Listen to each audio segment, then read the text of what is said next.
দর্শক, এই মুহূর্তে মতিঝিল সরকারি বালক উচ্চ বিদ্যালয়ে আছেন সহকর্মী ফজলে রাব্বি, যুক্ত হচ্ছি তার সঙ্গে। রাব্বি, এসএসসি পরীক্ষা তো শুরু হয়েছে, এই কেন্দ্রের সার্বিক পরিস্থিতি ও অভিভাবকদের উপস্থিতি কেমন দেখছেন আমাদের জানাবেন।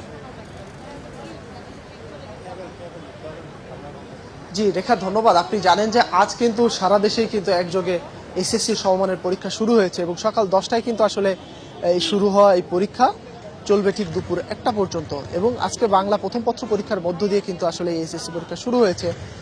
আমি ঠিক এই মুহূর্তে আছি মতিঝিল সরকারি বালক উচ্চ বিদ্যালয়ের সামনে। আপনি দেখতে পাচ্ছেন এখানে কিন্তু আসলে মোটামুটি অভিভাবক এবং আইন শৃঙ্খলার বাহিনীর যে সদস্য তারা কিন্তু যথেষ্টভাবে এখানে মোতায়েন আছে এবং পাশাপাশি অভিভাবকরাও কিন্তু আসলে এখানে তাদের সন্তানেদের বিভিন্ন অভিভাবক জড়ো হয়েছে।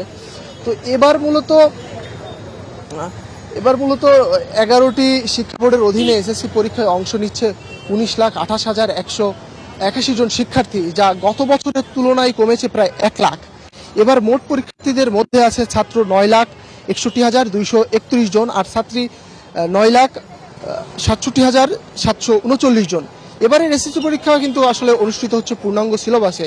নির্ধারিত সময়ের আগেই অভিভাবকদের সঙ্গে আসলে কেন্দ্রগুলোতে উপস্থিত হতে দেখা যায় শিক্ষার্থীদের। এবং যেহেতু সামাজিক যোগাযোগ মাধ্যমে এরই মধ্যে চওর হয়েছে যে প্রশ্নপত্র ফাঁসের যে গুজব, তো এই গুজবকে কেন্দ্র করে কিন্তু আসলে ইতিমধ্যে কিন্তু এখানে আইন শৃঙ্খলা বাহিনী যথেষ্ট তৎপর রয়েছে এবং যে কোনো ধরনের অরাজকতা সৃষ্টির জন্য কিন্তু তারা আসলে অবস্থান নিয়ে আছে। তো এই মোটামুটি আমার কাছে মতিঝিল সরকারি বালক বিদ্যালয় থেকে ছিল সর্বশেষ অবস্থা। রাব্বি, আপনাকে ধন্যবাদ।